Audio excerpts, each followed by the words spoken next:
Hello, everyone.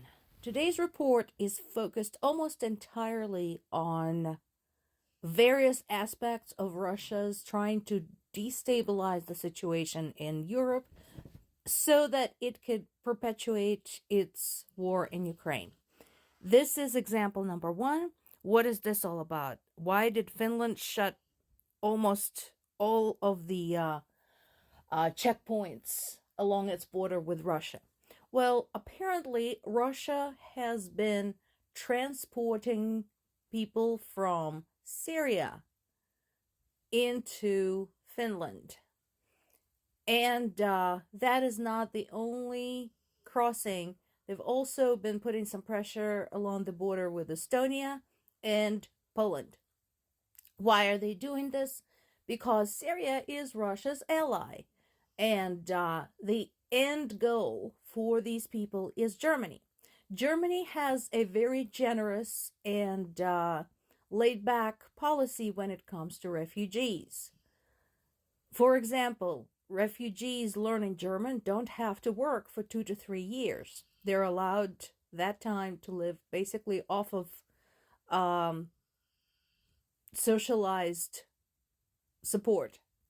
So, what Russia is doing is transporting anti-Israel radical Muslim crowds into Europe so as to incite violence against Israel and in support of Hamas.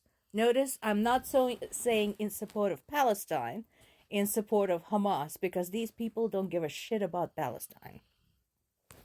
So Finland decided to take measures since its border patrol and police could no longer handle the influx, and not only closed most of the crossings, but pulled some troops toward the border.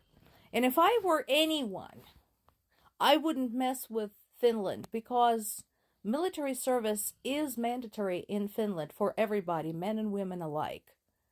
And all of these people are trained how to handle weapons, etc. So do not underestimate Finland. In addition to taking measures to protect their borders, Finnish Prime Minister Petteri Orpo made a very clear statement telling Russia that influx of these pseudo-refugees is not welcome, and that he can see what Russia is trying to do, that is a security issue that has nothing to do with refugee needs around the world. In Netherlands, there's been some shakeup in the government, and there is now concern as to whether Ukrainian aid will continue coming from there.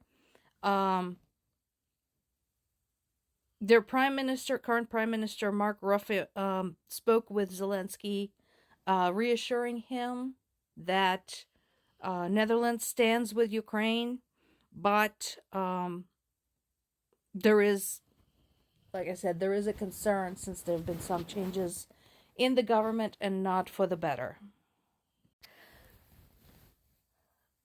And here's another proof that Putin basically is hell-bent on blaming everyone except himself for what is going on. For a while, NATO was the main target of his accusations for the war in Ukraine, in addition to Ukrainians themselves. Now remember, I want to remind everybody very clearly, as of February 24th, 2022, when Russia sent troops into Ukraine, not a single shot has been fired at Russia from any of the NATO nations or from Ukrainian territory. There wasn't a single regiment of Ukrainian troops on Russia's territory, or a single regiment of NATO troops or EU troops. So I want to remind everybody very clearly. So now this man says it's EU's fault. And of course, the only way he wants to negotiate is on his own terms. Everybody understands perfectly that these statements by Putin that, Russia has been ready to negotiate this entire time and it's Ukraine's fault, is to slacken the aid for Ukraine coming from the West and force Ukraine to the negotiating table again on Russia's terms, which mostly are going to mean keeping 1/5 of the Ukrainian territory that they have invaded. I want everybody to again have a very clear idea. Russia invaded Ukraine, and now they want to be rewarded for it with being allowed to keep the invaded territory. We've had such examples historically in the past, and we all know how it ended. The invader never stops. It's not going to end with just 1/5 of Ukraine's territory, just like when Russia was allowed to keep Crimea for all intents and purposes because there was no international response to that.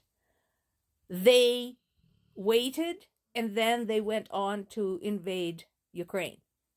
So it's not going to stop. So stop saying Ukraine should just negotiate to save the rest of the country. This headline from Politico sounds like a bad joke, sounds like something out of The Onion. It's not. It's not a joke. So, in addition to a slew of rapists, murderers, and thieves, Putin did pardon 2 men who were sentenced to prison for cannibalism because they participated in the war in Ukraine. This is one of them. His name is Denis Gorin. He had committed 4 murders, and in one of those cases, he ate the body of his victim. He had 3 convictions.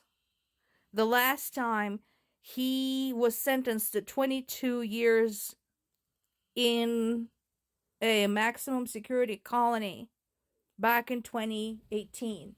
But he got out of prison because he conscripted to go fight in Ukraine and had since been pardoned by Putin for being a war hero. Let that sink in. Meanwhile, most of the fighting is happening in Kherson region, where Ukrainian troops had succeeded crossing the Dnieper River. So that is still going on. The fighting is very heavy. And again, the movement is slow. The progress is very slow since these troops are being shelled 24/7. But they're doing their best to make progress.